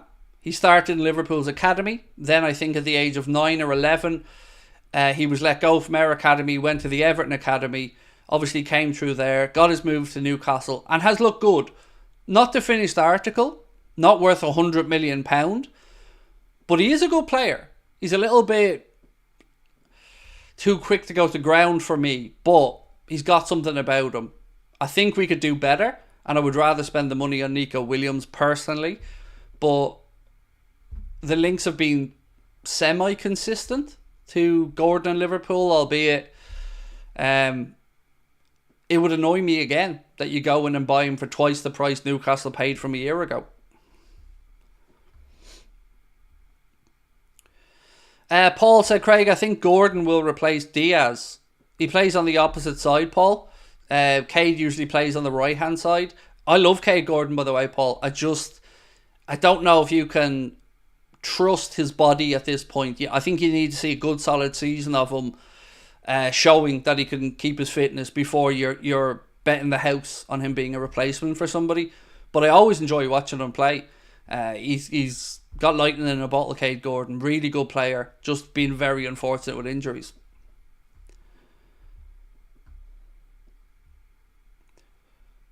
What else we got? The transfer window will pick up after 30th of June. But we should be looking to capitalise on it before 30th of June. Because we aren't one of those clubs that have PSR issues. So we should be looking to leverage our financial wiggle room on clubs who need to sell. Whether this is one of those opportunities that you can get a deal over the line for a Premier League to Premier League player who might not necessarily have been realistic if the club weren't in financial burden. We should be shithousing this window and leaning on these clubs who have to sell or free up money and looking to leverage it to our advantage.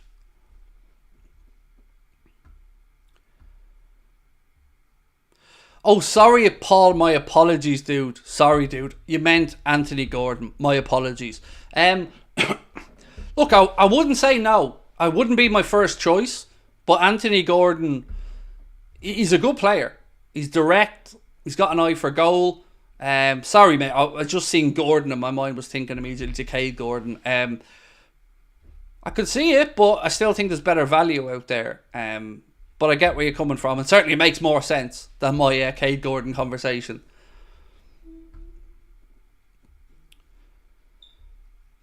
Mason said, not on topic, but Bruno Guimaraes' 100 million release clause expires tonight. Well, I think it's safe to say then we won't be triggering that. I just don't think Bruno Guimaraes is worth 100 million quid, personally. Who would be your first choice? Luca, for which position, bro? I'll talk you through my signings if you want. I've said it a few times. I've got, let's say, 4 centre-backs I'd be happy with. I'm taking a leap on Calafiori because I don't know much about him. Other than that, I would like Antonio Silva from Benfica. I think he's amazing. I like Mark Gay from Crystal Palace. I think that would be an astute signing as well. And there's probably 1 or 2 other centre-backs that I wouldn't mind us looking at. Diamonde from Sporting. I'd prefer him over Inacio. But Inacio's that left-sided centre-back that maybe we're looking at. In midfield, there is only really one name for me, and that's Ederson from Atalanta. I just think he fits the bill perfectly. Whether we're looking for a double pivot or a number 6, Into attack, if we don't lose an attacker, I would like Chiesa, because I think he'd be a good, well-rounded option that could play in a few positions. If we do lose somebody, then it depends what side. On the left, Nico Williams. On the right, I don't know actually on the right, because Elise would have been the top of my list there. If we didn't, oh God, on the right, I don't know. Yeah, I'm struggling on the right now with Elise gone. But it doesn't look like there's any indications Liverpool are selling Salah in this window. So with that in mind, maybe we do just sit tight, play with Salah for the season, see how Ben Doe comes back, see how Craig Gordon gets on, and maybe one of them has a breakthrough campaign. I think with Chiesa, if he was full market value, I wouldn't say we should sign him. But I think the fact that he can be gotten for probably half of his actual market value because of the contractual situation, that's why I feel like it's worth taking a risk. Because it's always a risk bringing in players from Italy to the Premier League. Less so defensively, which is why I'm a bit more calm about the Calafiori link, because Italians know how to defend. But with Chiesa, I think it's one of those right time kind of signings that there's value to be had in it. He's somewhat of a risk, but you can mitigate that risk with the valuation. What about Kimmich? You think we can get him on a free? I don't think on a free. Doesn't Kimmich have 1 year to go? Again, sorry if I'm wrong on that. I think Kimmich has 1 year, and Bayern are certainly looking to cash in. Kimmich, Gnabry, Sané, De Ligt, and Goretzka. I think we're on a list of 6 players that apparently Bayern are willing to sell.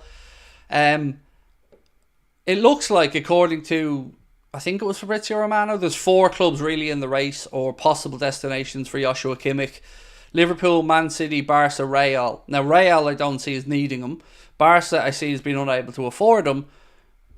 And if it's us or City, I don't know. If you wanted to drop in an experienced midfielder, he's probably as good as any option out there.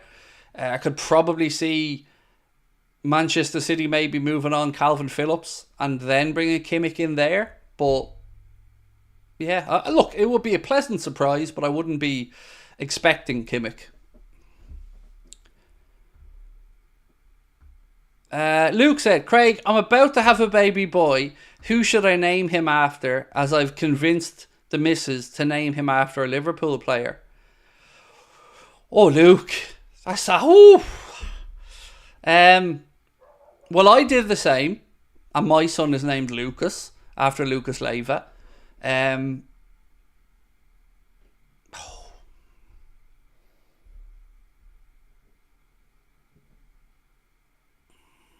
just trying to go through the squad and think what name would work. I don't think you're going to be lashing out Wataru anyway. Congratulations, by the way, to you both. Cody? Cody's a cool name. Yeah, Cody works. Cody's a cool name. Kind of modern as well. Lewis, maybe. But I think Cody. If I was going, I'd probably go Cody.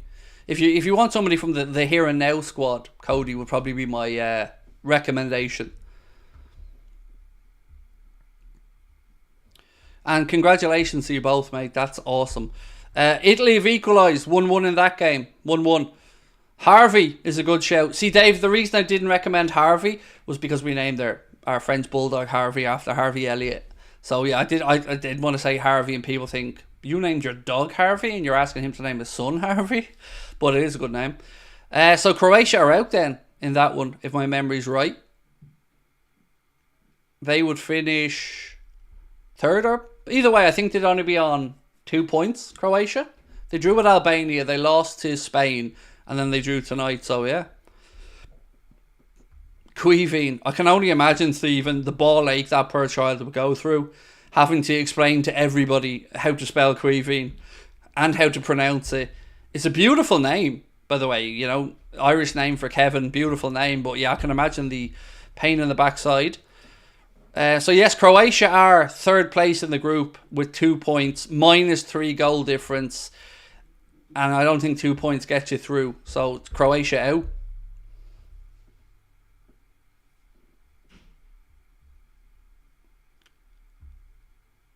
Calafiori super assist. Calafiori is class, Craig. Watching him right now. Yeah, I was watching the first half of it. Sorry, before we went live here, I was watching the first half. Very eager to get forward, to press. And again, I heard in commentary that Thiago Motta converted him from a defensive midfielder. So yeah, interesting. Who scored Italy's goal, actually, by the way? I know Calafiori got the assist, but who scored the goal? Just out of curiosity.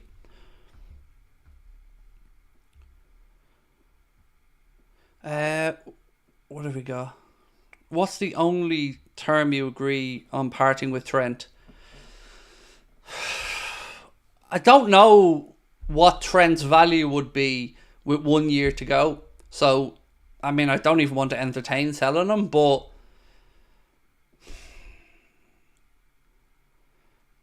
just two things to look at. One, Madrid aren't exactly cash rich at the minute. So if it was Madrid, they're going to try to do what they're doing with Leny Yoro, which is leverage the situation. So the first thing Real Madrid would do is get the commitment that Trent is willing to play hardball, which I don't think Trent would do, by the way. So they'd want Trent to say, I want Madrid, only Madrid. I'm not going to sign a new deal, and I'll leave for free in a year if you don't sell me this summer. So if you want to recoup a transfer fee, sell me this summer. And in that case, Real Madrid will probably offer 40 or something around that, which is laughable. So, yeah, that's the unpalatable situation we're in. I hope that we get a formality of here's a new deal for Trent, 4-year, 5-year contract, happy days. But if Real Madrid do want them, and if he decides he may want to go, that's the plan that they'll go with.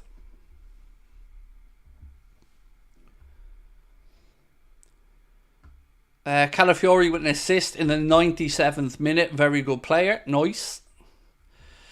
What did Endo say? Omar, he said, and it was really honest and sincere from Endo, and I love the man for it. He said, considering my age, it may be good to sign another number 6. If that ultimately makes the team stronger, I welcome it. What a man. Honestly, what a man.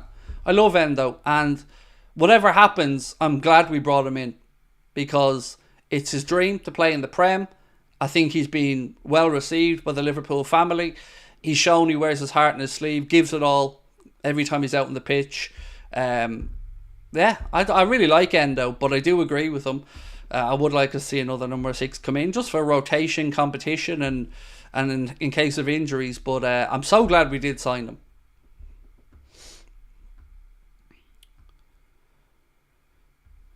Calafiori did look good when I switched on. His slide tackle shepherded the Croatian player into a goal kick.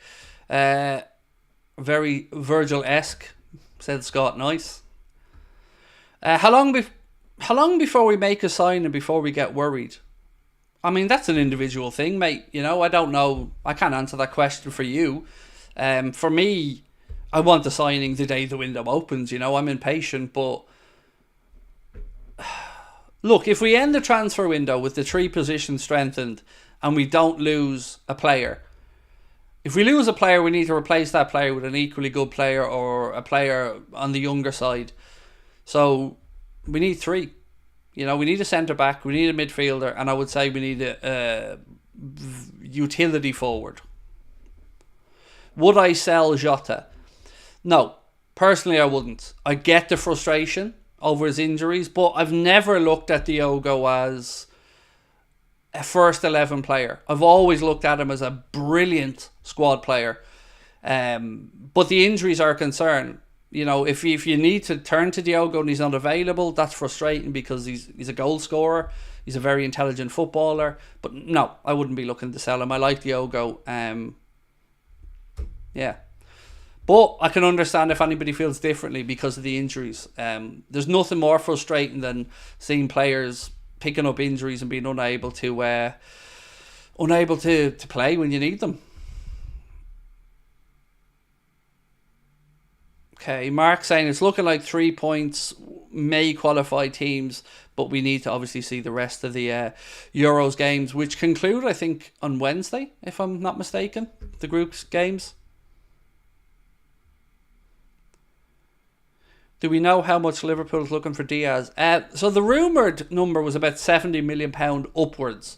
So we paid 50, and everything I've read said the club want to make a profit on that, so 70 upwards. But the trick to this deal will be what Barcelona get for Rafinha, because Barcelona can't get €90 million, let's say, for Rafinha, and then with a straight face tell Liverpool that they're only willing to pay 50 or 60 for Diaz, who they're bringing in because they think he's better than the dude they just sold. So yeah, it's and Liverpool don't need to sell Diaz from a contractual standpoint. He's got 3 years to go. He's not a particularly high earner at the club, so with Diaz, Liverpool are very much in command of that situation.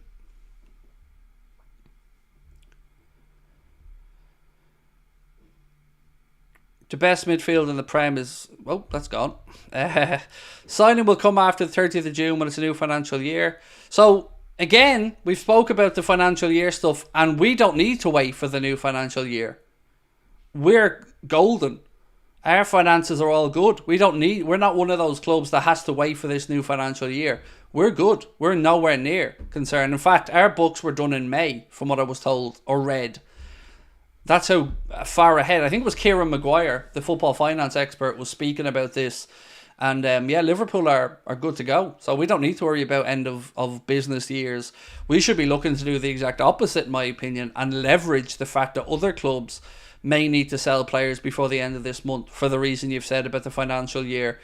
And we should be a bit of a pariah in this regard. At least that's how I see it. We should be using other people's problems against them, as bad as that sounds. Anyone know when the transfer window starts? It opened on the 14th of June, mate. Opened on the 14th of June, and it finishes on August the 30th at 11 p.m. Is Calafiori available for, say, 30, 35 million? Different prices I've seen, Jack. 21.9 million or 25 million euro was the number that was doing the rounds for the last week. Today, there was a report from Sasha Tavolieri who said Juventus are confident of getting a deal done. Price being quoted is 40 to 50 million euro, which is a lot higher than every other article. So he's available. And worst case scenario, 50 million euro, which is about, what, 42 million pound?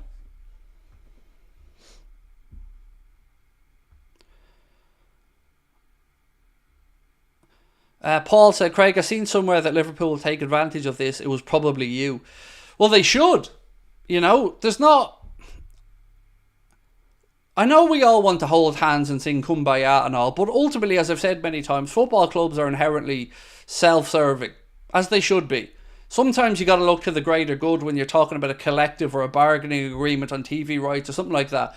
But in this scenario right now, if we know, for argument's sake, that Chelsea, Aston Villa, Newcastle, and a couple of other Premier League clubs are in jeopardy for profit and sustainability rules and may need to free up cash before the end of this month, we should be leaning all over them. If there's any player that we like from their squad, we should be testing the water. If nothing else, it's a lovely little destabilising tactic. But for me, look, it might not work out. It might work out, but no harm trying. When you've got that financial leverage, when you've got that ability to do maybe what some others can't at this moment until the end of the month, leverage it. Try it.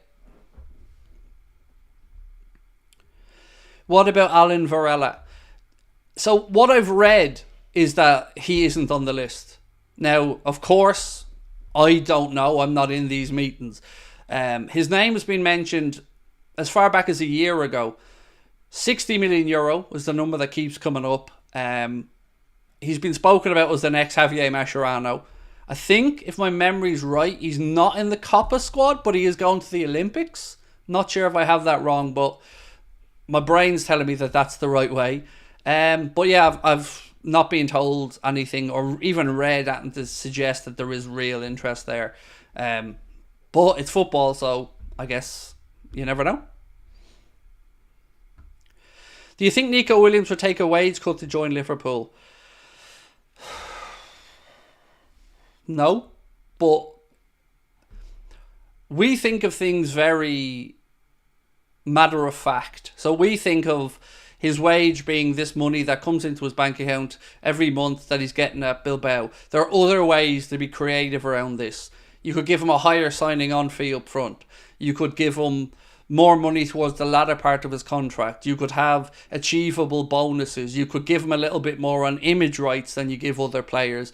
There are ways to make the deals work where the baseline number isn't what it appears to be. Case in point, Mohamed Salah.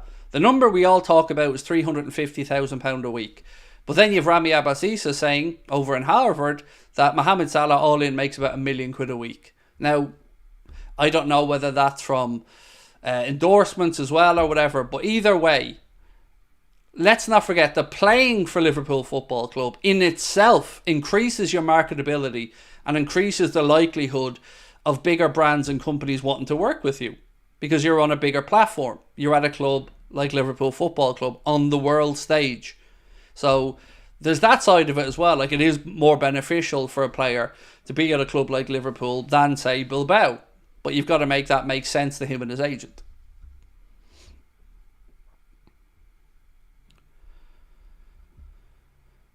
Kimmich and Musiala would make a lot of sense. There's no way that Bayern are going to sell Jamal Musiala. They always want to have the best German talent. And that's why they're so intent on trying to sign Wirtz. And I just don't see any way that Jamal Musiala leaves Bayern unless they go through a couple of really, really poor seasons and he's fed up of it. But it looks like they're starting the rebuild now. So lots of talk about outgoings there. Sane, Gnabry, Coman, and then you're seeing the likes of Michael Olise being brought in. Sensible business. So I love him. Love Jamal Musiala, but I don't see it being a realistic one. What about Rodrigo? Do you think we have a chance of getting him? Until Rodrigo says that he's open to leaving Madrid, I don't think we can have a conversation, because I can see a world where Madrid might have to free up some money or maybe isn't able to keep all the attacking players happy. But he is adamant that he wants to be at Madrid. Turned us down once before when he was at Santos. We nearly signed him for £3 million. He stayed at Santos and then joined Real Madrid. And the numbers that Real Madrid are quoting to their friendly media is €150 million. That's just too much money.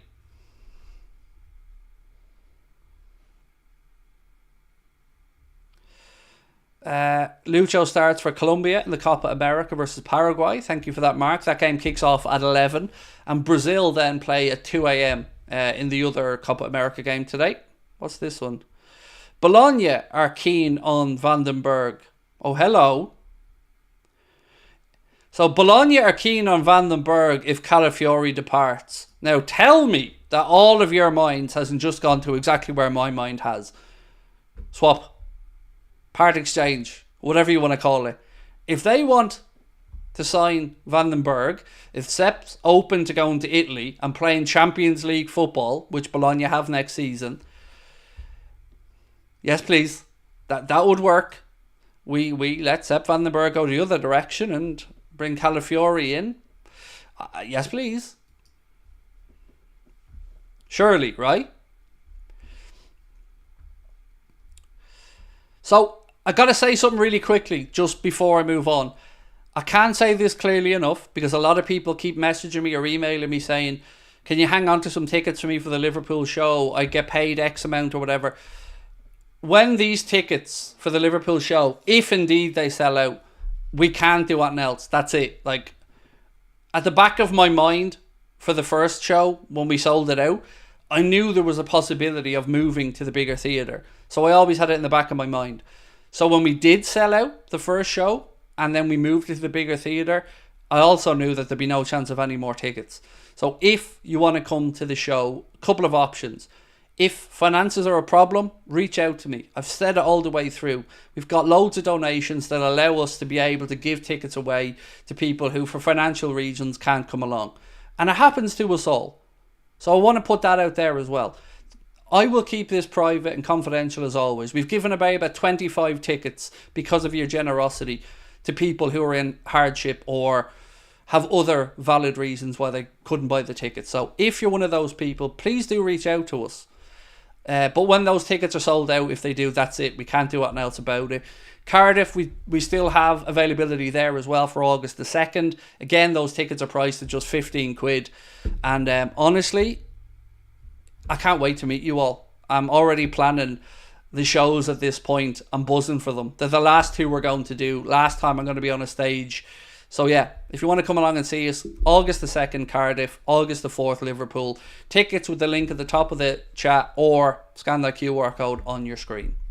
Right. What about Ederson of Atalanta? Well, Nick, I'm a big fan and I would sign him tomorrow. And I think he's the answer to the midfield conundrum. So for me, it's a no-brainer, mate.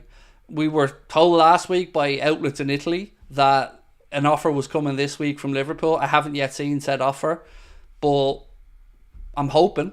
That's all I can say. I'm hoping because I really, really like him.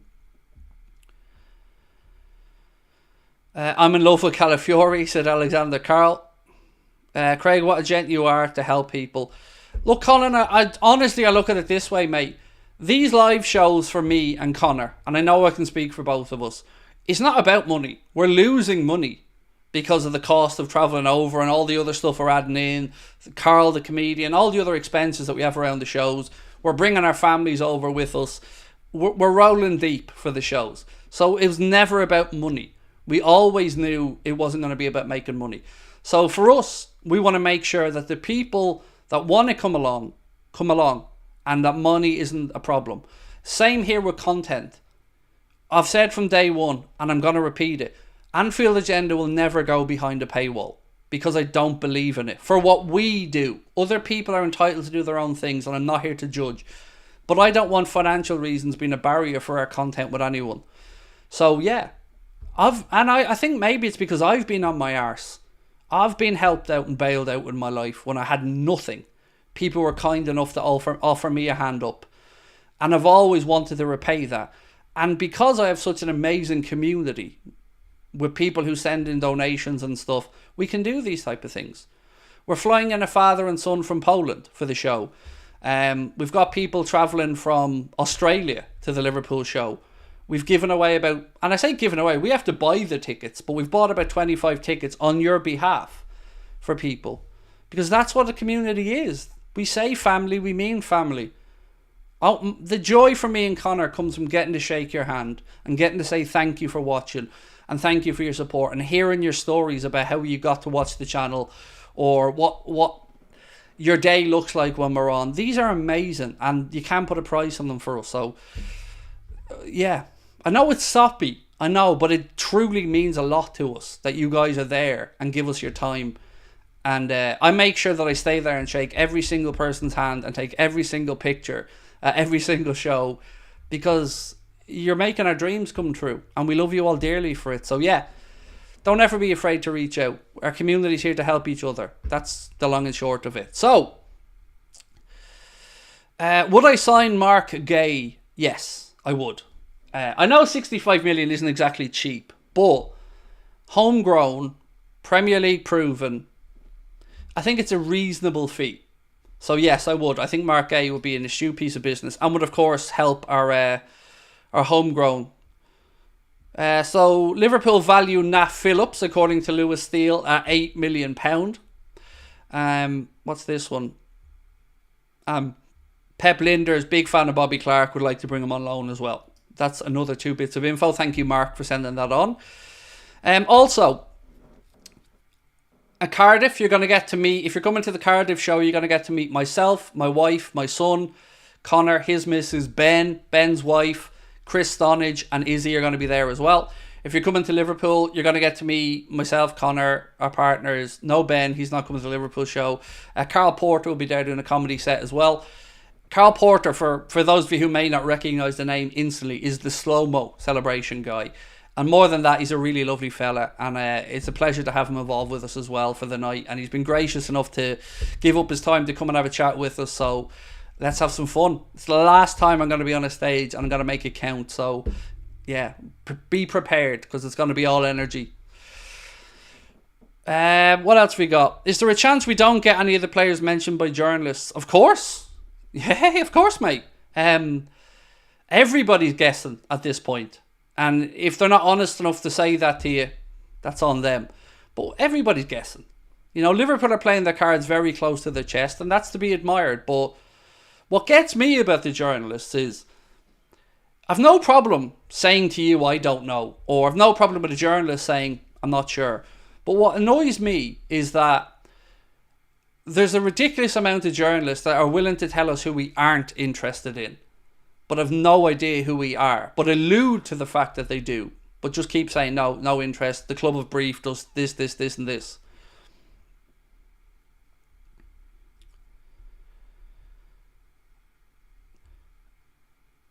Is anybody talking about Endo and Ederson in the midfield?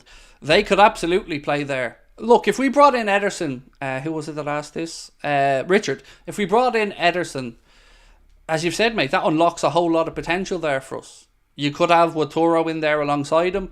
You could have McAllister in there alongside one of them. You could bring Trent into midfield alongside one of them. Gravenberch alongside one of them. Yeah, it just gives us a load of options. For 40 million quid, which seemingly is the fee that would take to get Ederson out of Atalanta, I think it's a reasonable one. So yeah, for me, look, he's my number one midfield signing choice for this window, but I'm not making the deals. Mary said, Craig, you're going to make me cry. That was beautiful. Mary, it's no joke, mate. When I sit here and speak to my wife about it all, that's all I talk about is these people are good enough to leave their homes to come and see us. You know, let's make sure that we pay them the respect of taking the picture, saying hello, and getting to know them a little bit. By Cetic as well, yes, absolutely, Mikhail. Great show. Yes, Stefan by Cetic to come back in as well. Did I see Nunez finish? Him in a 4-2-3-1 could be amazing, said Josh. Yes, I watched last night, Josh, the first hour of the Uruguay game, and then I seen Darwin's goal on a highlight earlier on. He was everything you would expect. Worked hard, created loads of chances, a little bit of offside, penalty shout, which honestly I think he dived for. But all in all, good effort and endeavour, and he ended up with a goal. So brilliant. I think he's going to have a really good season for us. I went out on the limb and said I think 30 plus goals in all competitions, and I just hope that he still feels that he can be happy at Liverpool. Darwin with the dreads, your thoughts? Well, they're not dreads, I think they're cornrows. But firstly, he's Kenny Powers. Eastbound and Down fans know what I'm talking about. Connor can probably bring it back up on screen if you can, Connor, just to show he is La Flama Blanca, and that's what I'm going to be calling him now on, because he just reminds me of Kenny Powers and Eastbound and Down. Bringing that Kenny Powers energy as well. Look, see? La Flama Blanca. So yeah, look, he pulls it off. But I still don't like it. But he pulls it off because he's a good looking kid. So there you go. Darwin Nunez, La Flama Blanca.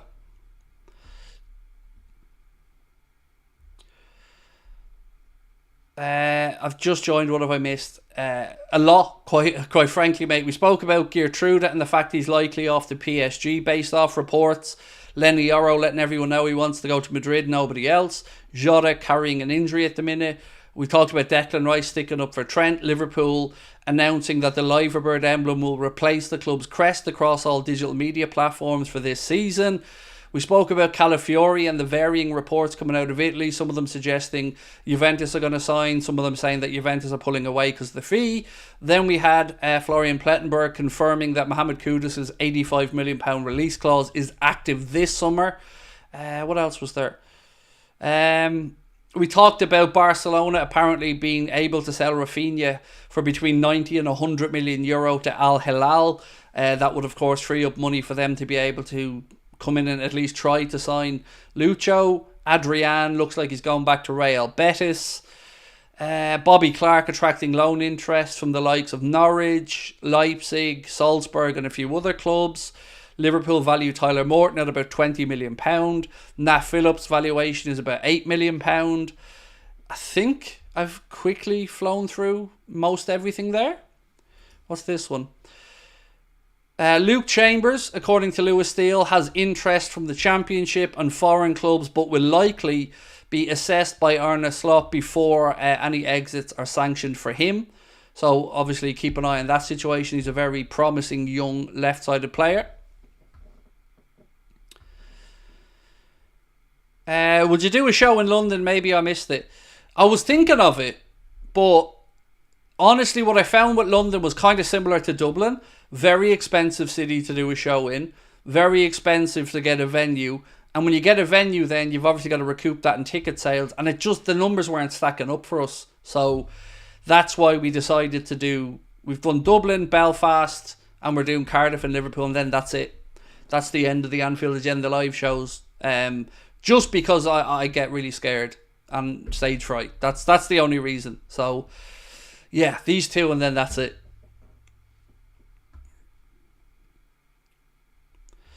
I'd love to get Kudus. What a player he'd be for us, said Ashley Fry. Yeah, he'd be more than decent, mate. You know, a lot of money, 85 million quid, but you know, Premier League proven, good player. I wouldn't say no, but it is on the hefty side for the fee. Colin said, feels so sorry for Nat. He deserves a permanent move. I agree. He absolutely deserves to just go and play football at this point. And I hope that the deal is done just for his sake. I don't really mind what fee the club gets. That's up to Liverpool to decide. But I do feel like he deserves to go and settle down and play football. Do you think it's possible to do a swap deal for the centre-back? Well, the link that they have to Sepp van den Berg is interesting. So Luis Diaz said that Bologna are showing an interest in Sepp van den Berg. If they want Sepp van den Berg and they're willing to sell Calafiori, you know, surely we can figure something. And I could see it being an easy enough sell as well to Sepp van den Berg because Bologna are in the Champions League, so he'd be going in to play at a good level of football. Yeah, I mean, it would be good business all around if it could work something out there. You deserve an MBE from the King. I would respectfully turn it down because I'm Irish, and I would respectfully turn down a member of the British Empire, respectfully.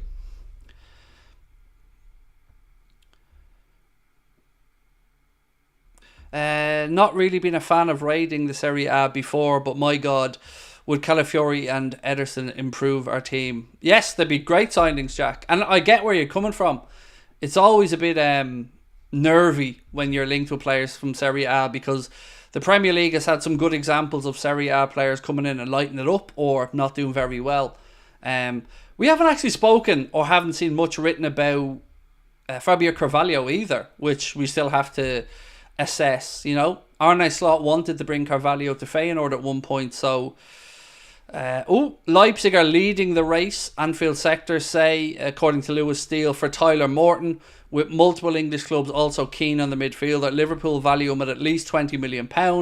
Bournemouth, Southampton and Ipswich are among those to be monitoring developments along with Atlanta. Again, this one's been difficult for me. Tyler Morton is one of those players that was really close to being deserving to play at Liverpool, but maybe a little bit shy of the level needed. And I've always been so unsure about what the best thing to do there is. So I respect whatever the club want to do here. If Tyler Morton doesn't feel like his long-term future will be at Liverpool and the club can get 20 million quid and he's happy with the move, cool, that works. Mark said I did send you Carvalho news. Just scroll up a bit. I'm scrolling, Mark. There we go. Fabio Carvalho is being courted by many in England. No interest is advanced yet, and Liverpool are keen to give Carvalho a good look in pre-season before sanctioning an exit. I think that's fair. I think Carvalho deserves to be looked at by a new coach. He had a good second half of the season at Hull. And yeah, I think that's fair. Another article from Lewis Steele, or another piece that said it would not be a huge surprise if Kudus left Liverpool this summer. There are teams across the continent keeping tabs. I've always been honest and said I'd sell for Kudus because he's not going to replace Robbo longer term. He's not going to be the future left back. I would look to sell him and bring in a younger left back, or somebody that fits the style of system that Arno will want to play. So if the right offer comes in, again, I wouldn't stand in his way if I was the club. Craig, I love you. You're the goat of the earth. Thank you, Fidor. I'm definitely not, but I appreciate your support, mate. Thank you. Player plus cash for Calafiori. Hopefully, Mart. You know, that's the dream, isn't it? You know, if they want Van den Berg off. Champions League, Sepp. And then Liverpool, Calafiori. Yes, thank you very much. That would be lovely.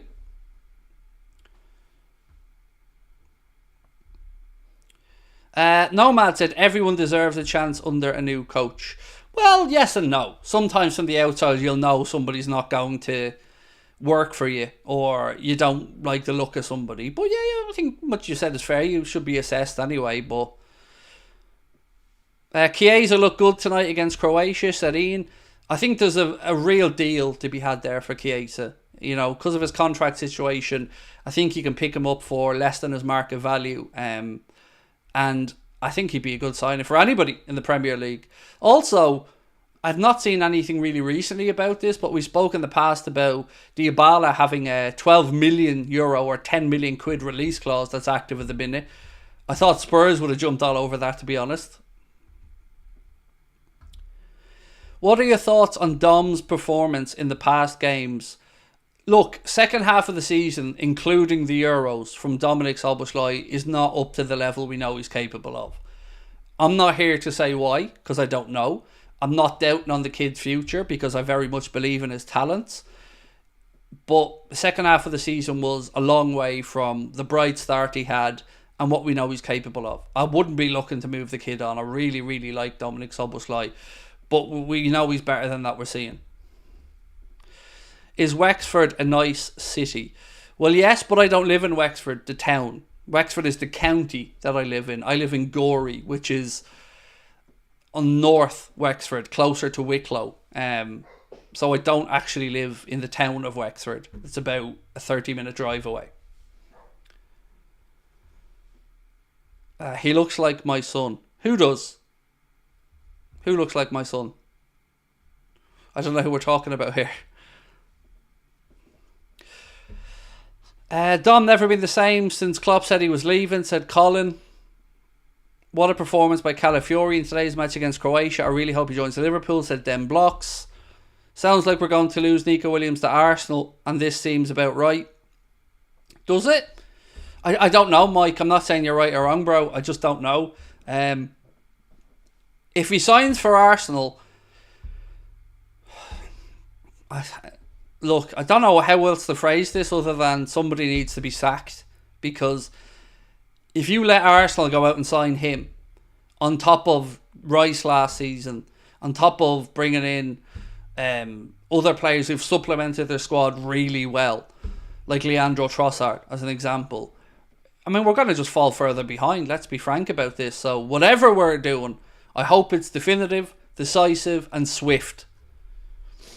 So, look, I'm going to call that a night, my friends. It's been another lovely stream. I really appreciate you being with us. If you haven't, please do hit that subscribe button for me before you head off. Drop a like on the stream as well. We'll be back tomorrow, no live stream tomorrow, sorry. England are playing tomorrow. So 2 videos tomorrow, 5 o'clock and 10 o'clock. On Wednesday, we'll be back with a live stream at 8:30. Until then, thank you so much for all your support. Another great stream. Tickets for the live show, you know the drill. Link at the top of the chat. Anything else? Let us know. Appreciate your support.